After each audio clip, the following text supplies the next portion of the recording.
Hey y'all, hi. Today I am going to show you very close-up, detailed footage of myself applying a full face of Kosas makeup, narrating through and reviewing each individual product as I go. This is a self-sponsored review, so my channel's budget for review purchased all of these products with the exception of the foundation, which Kosas sent to me, and it really impressed me, and I'll talk more about that in the video, but it impressed me enough to push Kosas to the top of the list of the brands that I wanted to really thoroughly review. If this happens to be your first time watching any of my YouTube videos, then welcome. I'm so glad that you clicked on this one. My name is Hannah and I really love makeup. I really enjoyed doing this kind of video. I've been using these products for a while. This isn't anywhere close to a first impressions. This is like a deep dive review, unpacking everything about them. I really like doing that.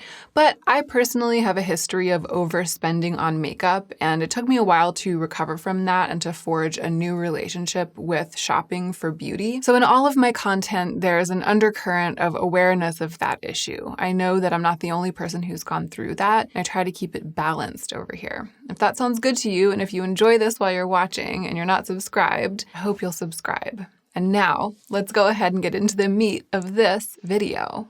I came on camera to take the B-roll footage with a bare face, and I decided to prime and color correct in this video because that is what I do on a daily basis. And again, I'm showing you the makeup look that I applied today, the way that I would wear these products for real in my life. I used my current favorite skin primer, the e.l.f. Poreless Priming Putty. It has a bit of a brightening and evening effect, but it doesn't do enough to balance out the redness on my skin. So I also color corrected with one of my favorite green color correctors, the one from NYX. So the primer and the green color corrector got me part of the way towards having a much more even tone on my skin, but I still have acne scars, some texture, a bit of blotchiness here and there. And what I usually do, whether I'm just getting dressed to hang out around the house and do work or putting on a full face of makeup to film YouTube videos, what I usually do is to go in on top of my primed and color-corrected skin with some kind of base product to just give me a little bit cleaner and more seamless of a skin look. And today I started with the Kosas Revealer Skin Improving Foundation, which also says it's broad spectrum SPF 25. I don't put any stock in SPF in makeup products, and I wish they just wouldn't. I wish they would just leave it out,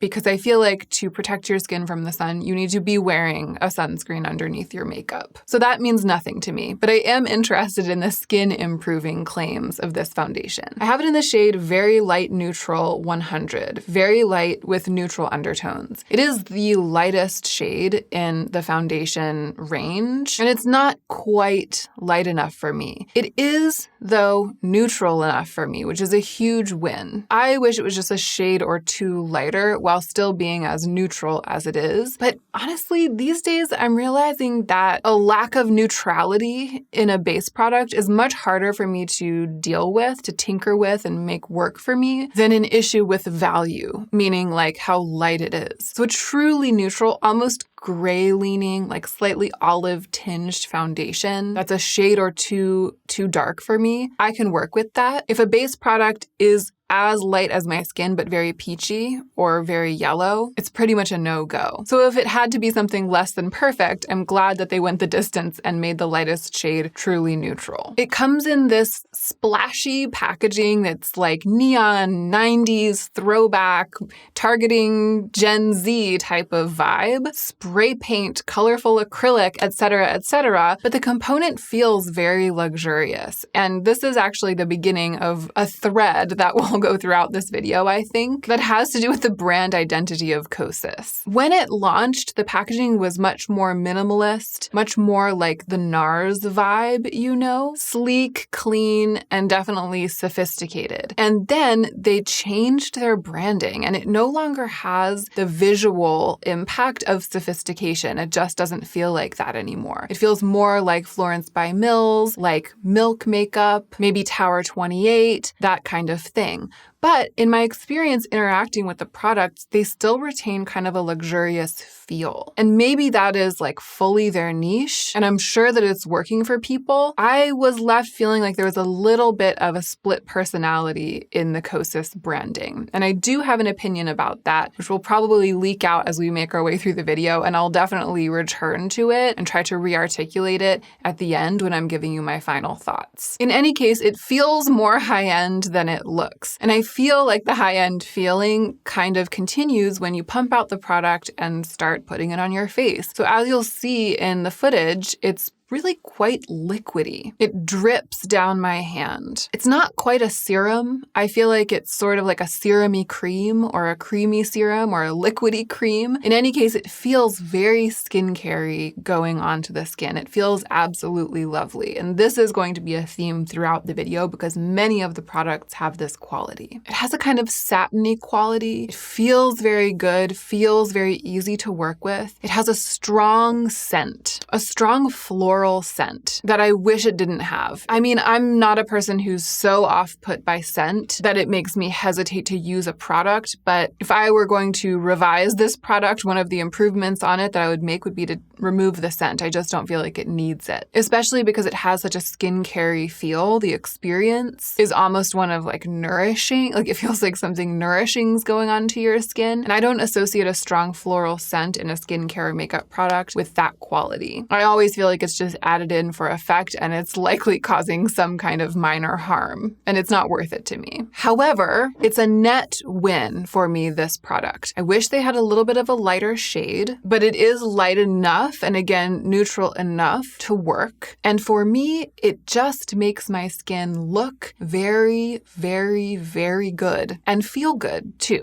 It ends up having this kind of satiny, sort of seamless and glossy quality, but without ever leaning greasy, because again, it's that shine that leans kind of satiny, like a soft shine, but it's sturdy. It doesn't set down in like a cakey, drying matte way, but it is sturdy, sturdier than the concealer. And I really get along with the texture. Again, it's like a cross between a serum and a cream, but it has a lot more pigment than products in that category usually have. I feel like I associate the phrase serum foundation, drippy, skincare-y, hybrid foundation products with light coverage, kind of like a tinted moisturizer type of coverage. And Kosas does have a product like that, and I don't like products like that, so I've never been interested in trying it. But this, it has that lovely finish, and then it kind of surprises me with how much coverage it has. That's very effective for me, and I'm a big fan. I hope you'll be able to see the finish in the footage because I think it's notable. I tend to use as little base product as possible. I'm not big into putting foundation all over my face. For that reason, I haven't tried as many foundations as a lot of people who are here on YouTube reviewing makeup have tried. So take this with a grain of salt, that grain of salt being my personal inexperience with foundations. But this is one of the best I've ever tried. And I think that one of the reasons I don't like foundation is that it always looks bad on my skin. Like you put it on and you just look close up in the mirror and it's like, well, there's a layer of pigmented crud on my cheek. To me, it doesn't end up looking like that. On my skin, it doesn't end up looking like that. It looks like my skin is better skin than it is. And it has been enhanced with skincare.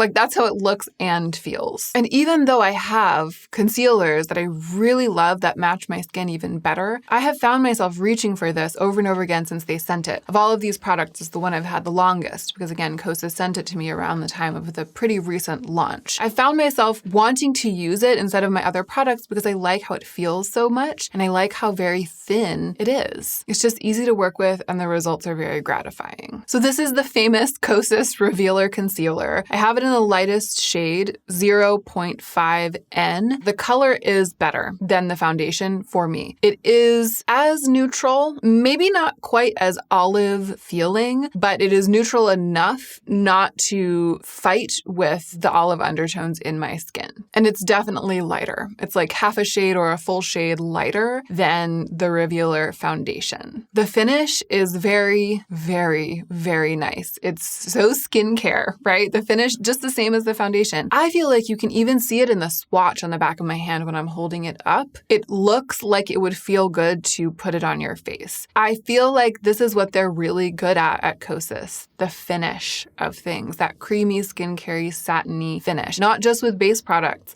but it's something that I particularly appreciate in a base product. And it's probably the thing I appreciate the most about these base products in particular. The formulas and the way that they sit on the skin. Although, of course, I'm very glad that they have light enough shades for me to even be able to review them. The coverage, however, is the thing that is, to me, notable about this and surprised me quite a lot. The coverage is incredibly light. I would call this a very, very light coverage concealer. It's almost like a tinted moisturizer to me. And I know I've been using the Rose Ink concealer now for months on end, and it is extremely pigmented and extremely high coverage. So I'm comparing it to that. And compared to that, almost everything seems like a tinted moisturizer. So again, take this with that grain of salt. It can be built up too. I mean, when a base product is too light in pigment, then I really don't like using it because I need some coverage, especially on the scars from blemishes. And I really like using this. My preference actually is to use it all over my face as the base of my look instead of using it with another product like a foundation. Or rather, I think that that's my preference because it's so lightly pigmented that I don't find it particularly effective or gratifying as the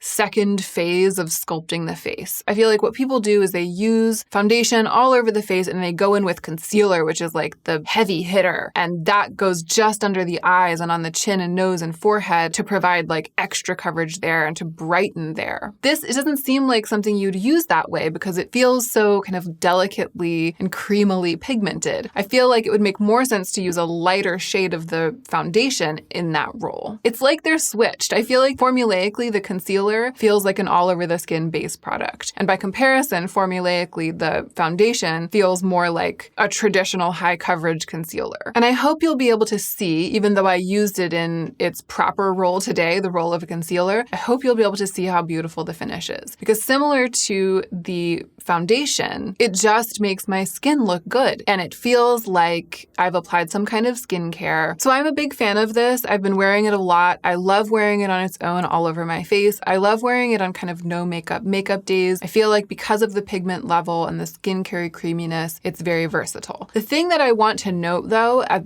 this phase, having put literally only a little bit of foundation all over my face because, I use it lightly. I really thin it out. Having done that with the Kosas foundation and then having gone in with the Kosas concealer on top of that. And so then I'm sitting there with more coverage, more makeup on my skin than I usually wear, more on my skin than you usually see me apply. Having done that, I still feel like I'd need to spot conceal the scars on my cheeks with something more full coverage. And whenever I use either of these products, whether it's just one of them all over the face or both of them together, yes, Sadie? And whenever I use either of these products, although more particularly the concealer, which is what I've been doing the most since I got all of them to play with. When I use the concealer all over my face as my tinted moisturizer base I always feel like I have to go in with a more full coverage concealer to conceal the scars, the old acne scars, and the redness around my nose and around my mouth. And I usually reach for the NARS Soft Matte Complete Concealer for that. Today, I used the Kosas foundation. This is the wild thing, right? I used the foundation as a sort of a lightweight base. Then I used the concealer to brighten under my eyes and on my nose and chin and forehead. And then I felt like I had to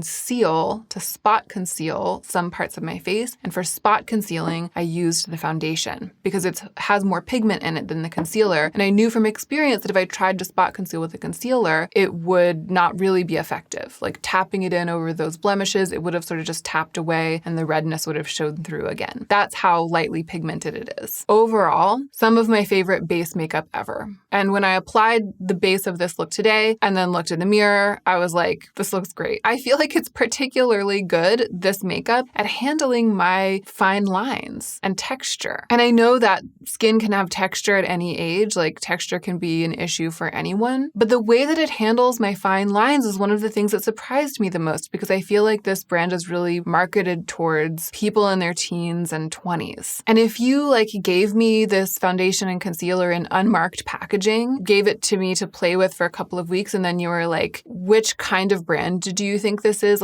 Who do you think it's targeting? I would be like, my best guess is that it's a high-end, very expensive department store brand targeting people in their 40s, 50s, and 60s. So again, a bit of a split personality, I feel, in this brand. Let's move on to talk about the powder. One of the most delightful surprises of this whole endeavor, because I don't have that much experience with powder, just the same way that I don't have that much experience with foundation. And I have been wanting a really finely milled, very lightweight setting powder that would help set my makeup and mattify a teeny tiny bit, but without making my skin look or feel cakey, and that wouldn't cause any weird breaking up of my makeup, and that wouldn't be visible on my skin, and that would be light enough for me, all of these things. And I've sort of been lusting after the Givenchy pressed version of the Mousseline Pastel Le Prism powder. I've been talking about it a lot, but I was a little bit worried that it would lean too blue, too icy white for my olive undertoned pale skin. So I was kind of in the market for something that would basically do everything that this powder does. I feel like almost every powder, even if it claims to be translucent, causes base product to darken a tiny, tiny bit on my face. But the color for this, it's pale enough and neutral enough that it really does the most to keep my skin as bright and true to color as I want it to be. I love the way that my skin ends up looking once I've powdered. And when I was applying this look, I powdered one half of my face first, and then I tried to show you the difference. And hopefully you'll be able to see the difference. In my experience, it looks very lovely. And my skin throughout the day in particular looks beautiful with this. I've been playing with all these products together. When they first arrived in the mail and I started applying them, on many days I was applying the concealer all over my face as a base and then powdering with this Cloud Set powder in the shade Airy. Every day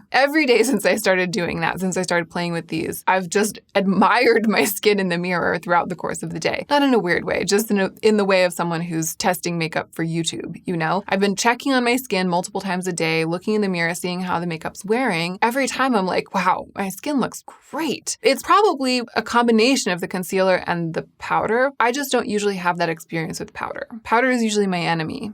It does diffuse the light. It diffuses the look of texture, and it gives that lovely sort of very softly mattified, that mochi skin. You know what I mean? It's very mochi skin, but it does not stay that way for very long. It immediately, I feel, becomes one with the makeup that's underneath it, and one's skin is capable of looking very dewy throughout the day if one is wearing dewy products underneath this powder, which I was doing. I was wearing this very dewy concealer underneath the powder. What that meant was that I ended up wanting to repowder my face multiple times a day when I was wearing this combination of products. But I kind of didn't mind doing that because this did not feel like it was building to something cakey. And I would prefer that. I would prefer sort of a very light dusting of that mochi finish that I then reapply a little bit, especially in places where I really don't want my skin to be super shiny. I prefer that to a super heavy duty, super cakey powder. I've had this look on now for at least an hour, and in between I was diffusing my hair. Obviously I had wet hair when I was applying the makeup. And right now it can be a little bit hard to tell under the lights, but I feel like it's definitely breaking through on my forehead. When I look close up on my forehead, it looks dewy in that way that close up makes it a teeny bit easier to see the fine lines that I am getting, like the 11s. So if I were just about to go out or something, I would probably just do a quick powder again. I'm going to do that right now. I don't know how well you'll be able to see it from back there because I'm a little bit zoomed out. But a couple things. First of all, it hasn't done that at all down here. It hasn't broken through down here, just the forehead, which is typically kind of the first to get dewy. And also I was holding the diffuser onto my bangs, which is very close to that area. Applying it again on top, it hasn't done anything weird, it hasn't gotten cakey, and it immediately has made it look, I feel, very mochi. This powder has really won me over. I don't know if you've been able to see her at all, but Sadie's been here on my lap. She's just snuggling with me. She's like, I want to be with you right now. This is my moment. Sadie, why don't you go get on the chair back there, the little Sadie chair I got for you? She's like, no, bye-bye. Okay, so far so good. In fact, so far so great. I mean, really, all three of these first products have been wins in a serious way, but nothing good can last. The next product has been a complete disaster and disappointment for me. This is the liquid eyeshadow. I believe it's still called the Kosas 10-Second Eye liquid eyeshadow. I got it in the shade Blaze, which is a very, very beautiful color. It's like a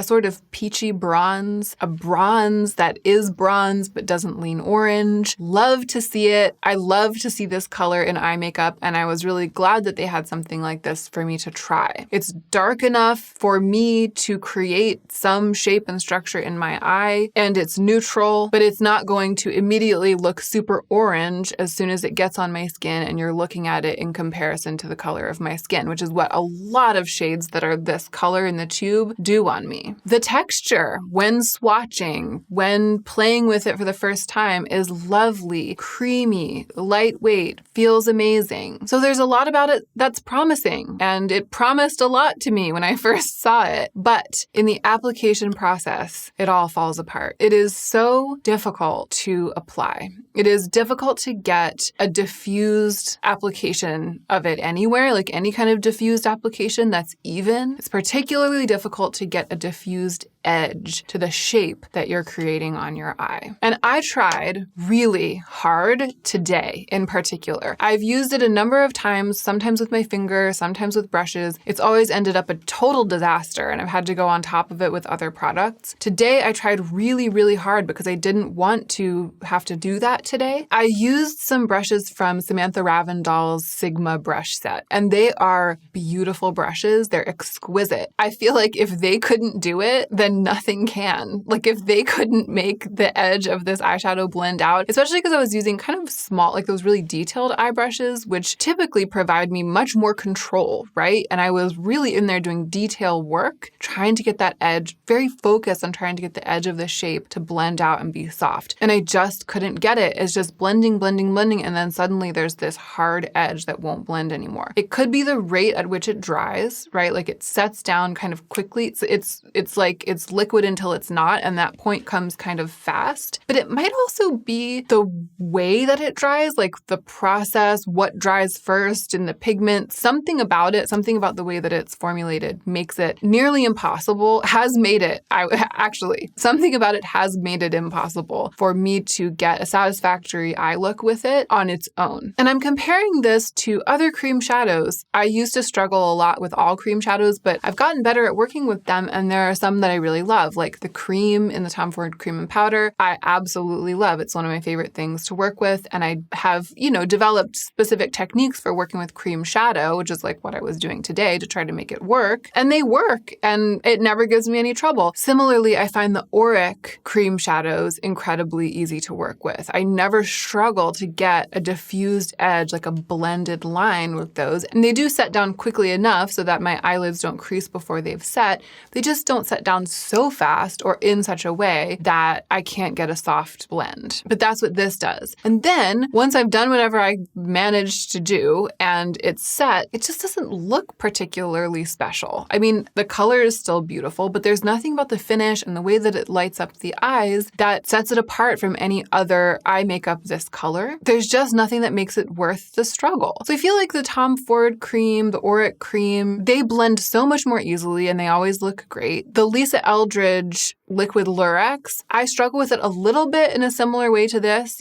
I have to kind of tinker with it, but the finish is so special. You know what I mean? It looks really sparkly and bright. And so I'm kind of willing to put up with it and to work around it and work with it because I do feel like it adds something to the eye look that is unique to it and that I really, really love, that Liquid Lurex look. But there's nothing. Like it's all drawbacks, no positives, except for the color, which could kind of come from anywhere. You know what I mean? The color, it's exciting, but it's like the thing that's the least unique to this because it doesn't have anything to do with the formula and the way that it is to use. So this is just nowhere near being worth it to me. And today was the first day that I've ever used it that it didn't end up patchy, like very patchy. And it was because I worked so slowly and carefully and like went in phases. And it didn't end up patchy, but I still couldn't get the edge to blend blend out softly. And when I went back in towards the end of building the look and tried to increase the size of the shape that I had put on my lids, it kind of turned into a mess. It was just set. It was like this set, messy shape, and there was nothing that I could do. So I actually did have to fix it with a different product. I went in with Skin Show Moon Glow from the Pat McGrath Midnight Sun palette. It's just like this very satiny, shiny shade that's pretty close to my skin tone, but a little bit more gray, and it fixes everything. It's really easy to work with, and I just used it to obscure that harsh line at the top of each area of application of the Kosas liquid eyeshadow, because there was no other way to get it to look diffused. So this is a huge no from me.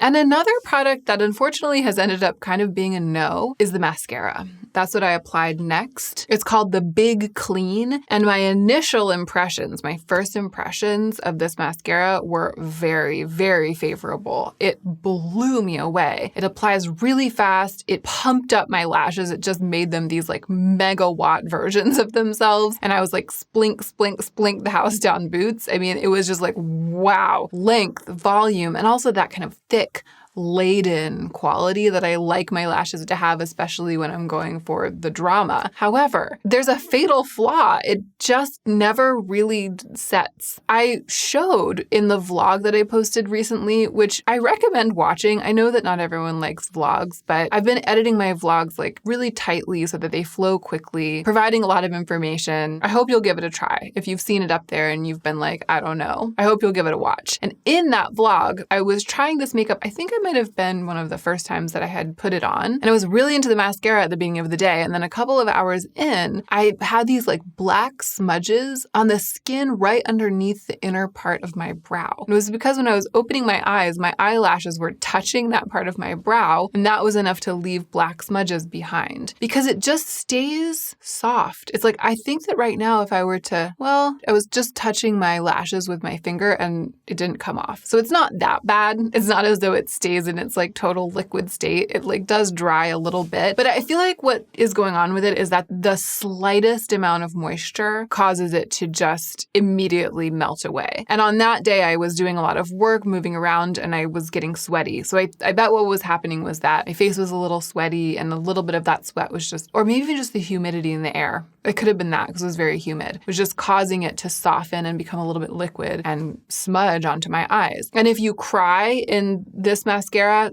forget it. It's everywhere immediately, especially if you cry a little bit and then try to fix it, rub your eyes. And I don't know, that's just kind of not worth it to me. Like when I first applied it the first time and I saw how beautiful it looked, I was like, I would buy a full size of this in a heartbeat because obviously this is the mini. And now I'm like, I would not buy a full size of that because I just don't have to deal with it. Clearly, the positive aspect of it is that it comes off very easily at the end of the day. You know what I mean? You can wash it off just with water. It's very soluble. And I know that it might be worth it to some people, especially if you don't cry a lot and you don't live in a humid place and you love that like pumped up look and you really want a clean mascara, all of these things. Just know that the one major consequence that you're dealing with this mascara is that delicacy around the issue of it being literally the opposite of waterproof. Okay, moving back to the good, another win, the cream cheek products. So these were some of the first Kosas products on the market, the Color and Light Cream Duos. And I have lusted after them forever. Both of these, but especially Tropic Equinox, is one of those makeup products that's been on my wish list for literal years. And it had been on my wish list for so long and I had resisted the desire to buy it for so long that it sort of just atrophied. Like the idea of me buying it had just become this unreal thing. The fact of me wanting it but not buying it had kind of like set in as a reality of my life, past, present, and future. You know what I mean? And so I went ahead and got both of the colors that have always allured me. And part of the reason I did that might also be part of the reason that I never bit the bullet and bought one of them, which is that I find these products particularly difficult. The imagery online and all the information, I find it particularly difficult to tell from that what the colors actually look like and how they apply.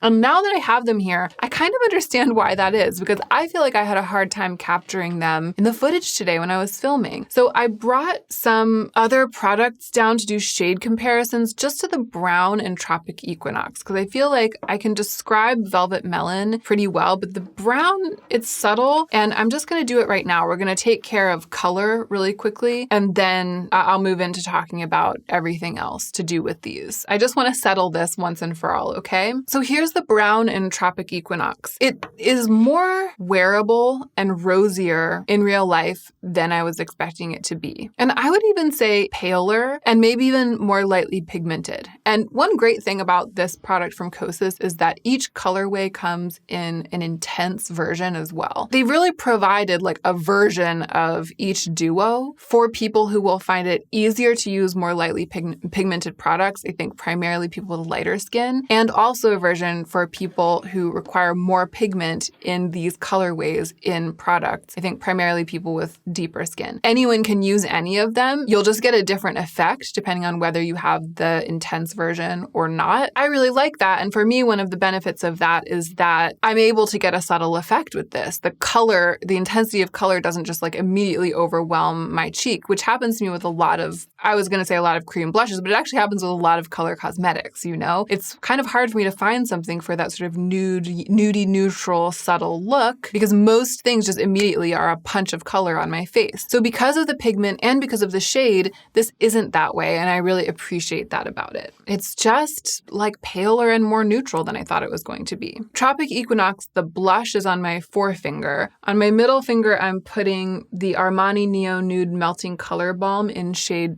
20, which is a blush that I use on my cheeks, and look how much more brown that is. It makes Tropic Equinox look positively peach. On my third finger, I'm going to apply Maybelline Raw Chocolate, which is a lipstick, but I think it's a really good comp. And then on my pinky, I'm actually going to apply Lisa Eldridge Velvet Fawn, which again is a lipstick, but it's like a rosier shade, and I think it too is a really good comp because it kind of shows you something that is marketed as a neutral, even as like a brown, but that's definitely pinker than Tropic Equinox. So again, going from pointer to pinky, we have the Tropic Equinox blush from Kosas, the Armani Neo Nude Melting Color Balm in shade 20, Maybelline Raw Chocolate, and Lisa Eldridge Velvet Fawn. And here they are in that same order.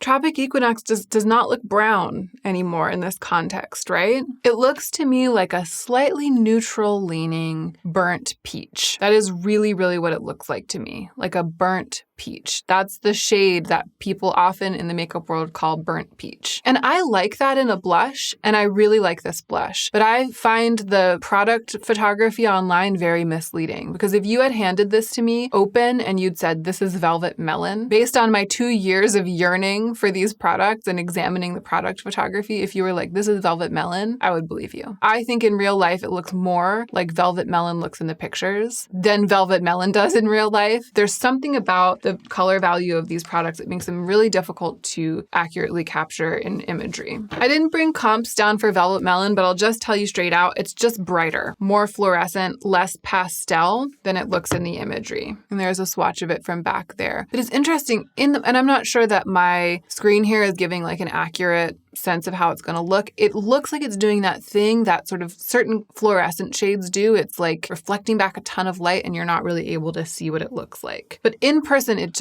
looks like a very bright melon rather than that sort of soft, extremely white-based pastel melon that you see in the imagery. So that settles that. Color-wise, they're a bit different than I expected. I thought I was going to find Velvet Melon easier to wear based on the imagery. In fact, I find it the more difficult to wear because it's brighter. Tropic Equinox is incredibly easy for me to wear, and I'm really gratified to find that that's the case because it's the one that I've always lusted after the most. But the actual reason that I really, really love it and that I really, really love both of these is the texture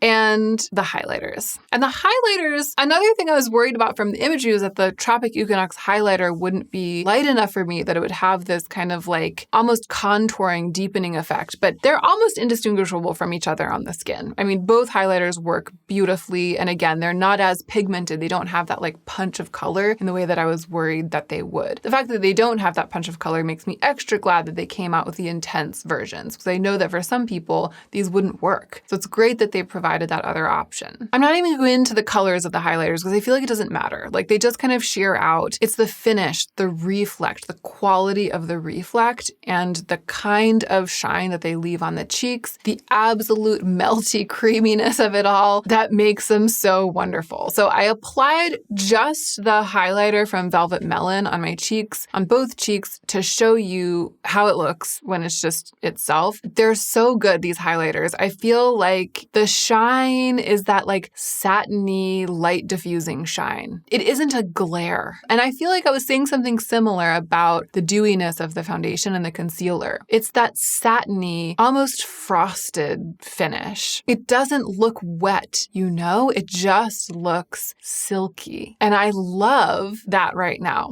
I love that right now. It turns out that that's what I really want right now. And I really, really like it. I feel like it's the kind of shine that blurs texture rather than enhancing it. So I put the highlighter on by itself, and then I put Velvet Melon, the color, the blush, on one cheek and Tropic Equinox on the other and built them up to try to show you the difference. I hope you'll be able to see it. They're both pretty wearable at the end of the day, but I have a preference for Tropic Equinox. And then I tried to mix them together so that my cheeks wouldn't look too different from each other, and I don't know how much I succeeded at that, but I hope that I succeeded at giving you a sense of how these look after they're applied. The creams, the blushes, they have a lot of integrity. The highlighters are very melty and pleasurable to apply. The blushes have a lot of integrity, like the pigment. It doesn't sheer out completely. The formula feels like it has some structure and the pigment has presence, but they also really, really, really become one with the skin. And they don't dry down completely like in the way of a liquid lipstick, you know, but they do kind of set in their own way. They're very melty and creamy when you touch them. They're melty and creamy when you're blending them out. And then they do kind of set in their own way. They don't stay balmy or sticky. And it's not something that, like, my hair is not sticking to it. Of everything I've tried from Kosas, this is probably what I'm the most excited about. But that's also particular to me because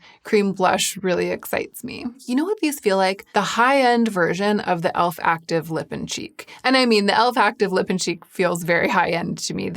I'm saying high-end like the brand actually is like a Sephora brand more expensive. They may be slightly meltier than the e.l.f. Active Lip and Cheek. The e.l.f. Active Lip and Cheek has that like kind of stiff lipsticky quality. These have a slightly melty lipsticky quality, but in a lot of ways, and especially the highlighters and what they do and how they feel and how it is to work with them and how they blend with the blushes, in a lot of ways, they are giving me what e.l.f. Active Lip and Cheek is giving me, just in this much more luxurious feeling packaging. And that reminds me to say, I love the packaging on these. This was like the first phase, right? This is what Kosas used to be like. It's not just the black and white minimalist aesthetic. It's like the packaging itself, the hinge, the magnet, the size and shape, the sturdiness, everything about it feels like silky and elegant and smooth. And I prefer this presentation. I prefer this vibe to the vibe that we've leaned into since then. Like, are you kidding me? Like, this feels like it's from a fancier brand than this. And I think they did that on purpose, right? They're trying to market towards people who don't conceive of themselves as people who would buy from a fancy brand, namely young people, right? And this definitely feels more like a piece of candy, or it's like, oh yeah, I got my powder that I got at Sephora.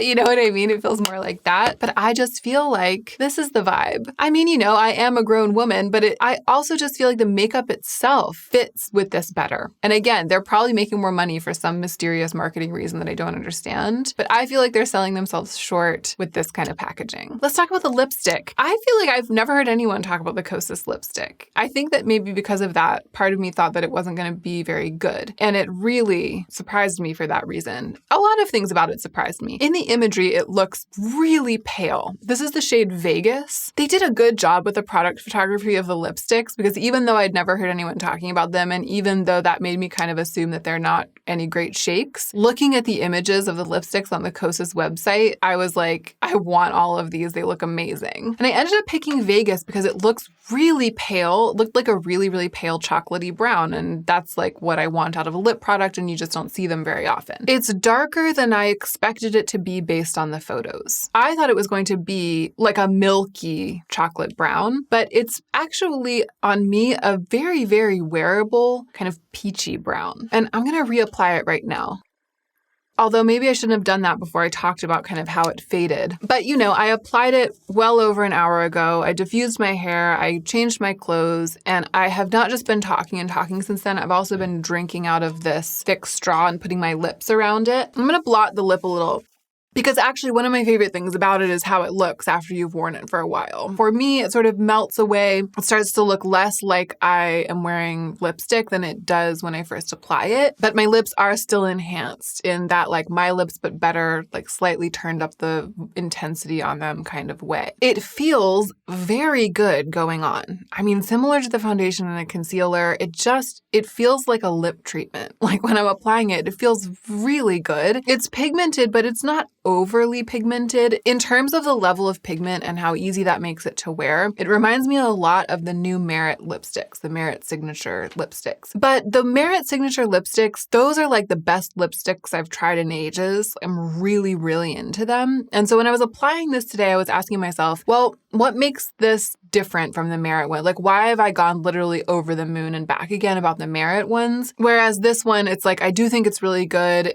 but I don't have those same kind of passionate, exciting feelings like it's groundbreaking. It's the best lipstick of the year, you know? And I do like it. I do think it's really good. I was surprised by how good it is. I have been wearing it a lot. I'm going to keep wearing it. But I think that the thing about the Merit ones that makes them stand out is that they're not as slippy. They don't have the kind of, like, you know how when you apply an actual chapstick, like a tube of chapstick, there's this sort of matte sturdiness that they have where they don't like melt and become sort of slippy on your lips. The Merit lipsticks are like that, and because of that, they feel very sturdy, almost like crayon-y and easy, very easy to sort of just effortlessly apply and wear. And then the pigment is in that like in-between place where it's not too pigmented, but it's not just sheer tinted business. It's all of that together that makes them so great. This has a lot of those same qualities, but it also has that kind of melty slippiness that the Cream Cheek products has. That melty slippiness is part of what makes it feel so nourishing. Like, I think this actually feels more like a lip treatment than the Merit products do. It's just that slight bit of slippiness that makes me less gaga for it. But overall, I mean, very, very good, especially as far as lipsticks go, as first impressions with lipsticks go. And I really, really, really like the color. I mean, on me, it's turned out to be this kind of very wearable neutral that doesn't really skew orange, which so many lipsticks in this kind of color family do on me. Almost always when I get a color like this, I put it on my lips and it looks bad. It just doesn't really suit me. Like if a color looks like this on the models, it looks bad on me. This color looks on me very different. On the models, it looks like almost like that washed out, really ultra pale, like statement pale nude. It occupies a totally different role in my collection than it would in the collection of any of those models, right? Because on me, it's sort of just like a go-to standard, you kind of don't even notice it lip color. But it looks great, and it's hard for me to find colors like that. It's hard for me to find products like that because I think that when brands set out to create lip colors like that, they're usually several shades darker than this, and they end up looking vampy on me. This is the kind of lipstick that I'll reach for when I've done the most on my eyes and lips, and I want to put something on my lips other than a clear gloss, but I don't want it to disrupt or even really interact with what else is going on my face. So I want to look like I'm wearing a lipstick. Like I don't want it just to be bare lips, but I don't want the lips to be the star of the show. And what I'm telling you is it's been hard for me to find lip products like that, lipsticks that serve that role over the course of my career as a person who wears makeup. So I'm actually more delighted by this than I was expecting to be. It's definitely a win for me.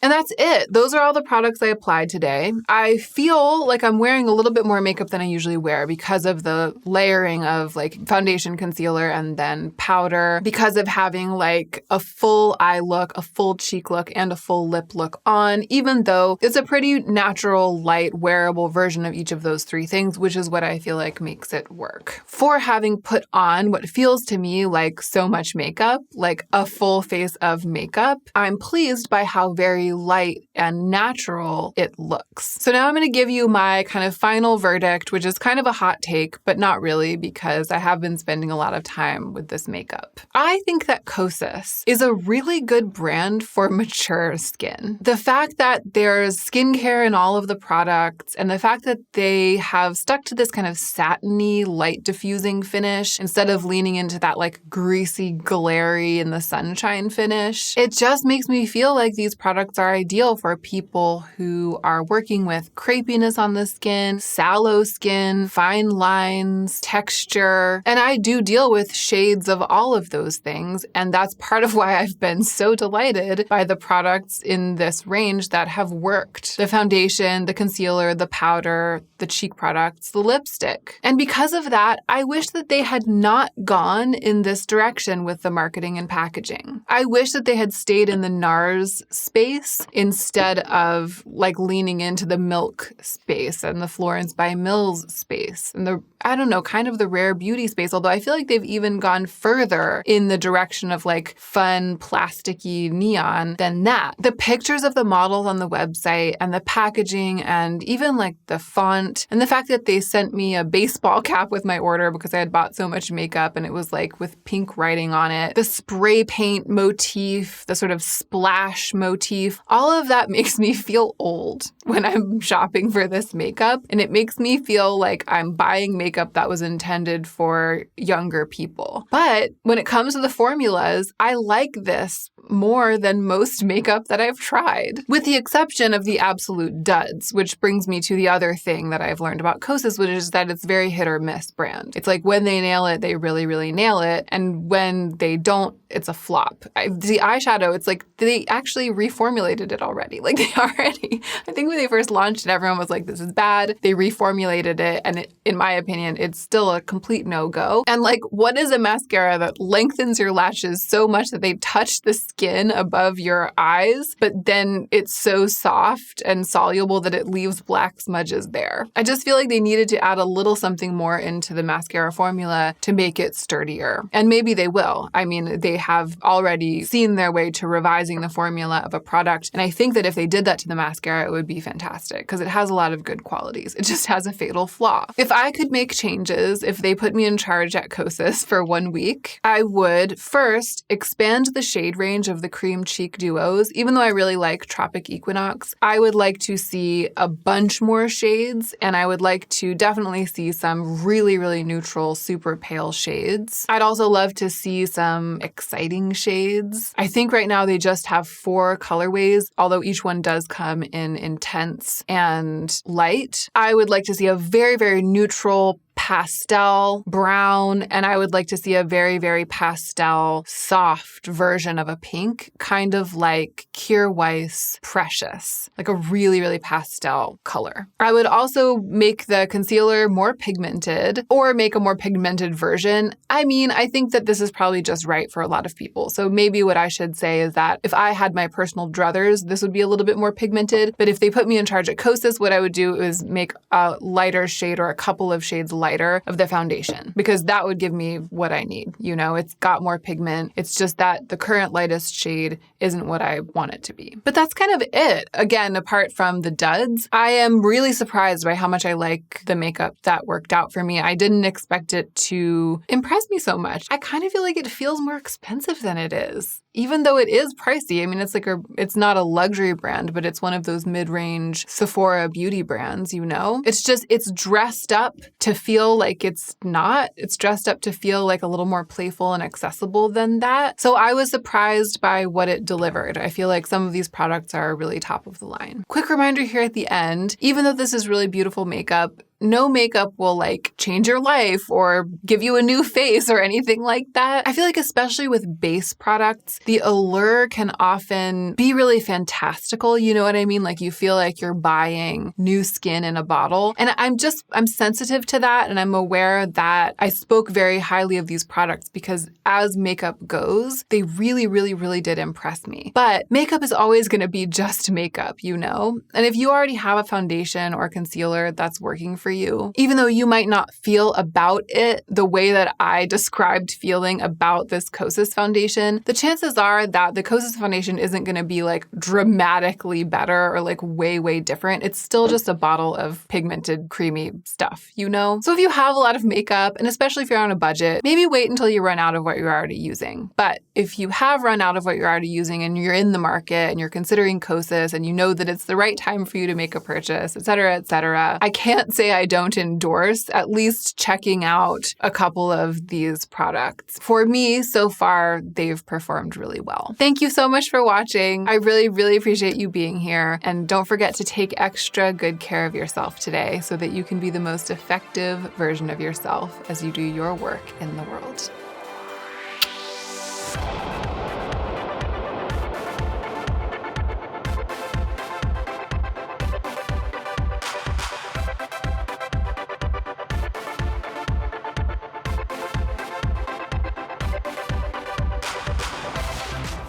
Full face of Kosas, or a full face of cow sauce, which sounds like weirdly pornographic, like cow porn. I always Sadie's hair all over my face.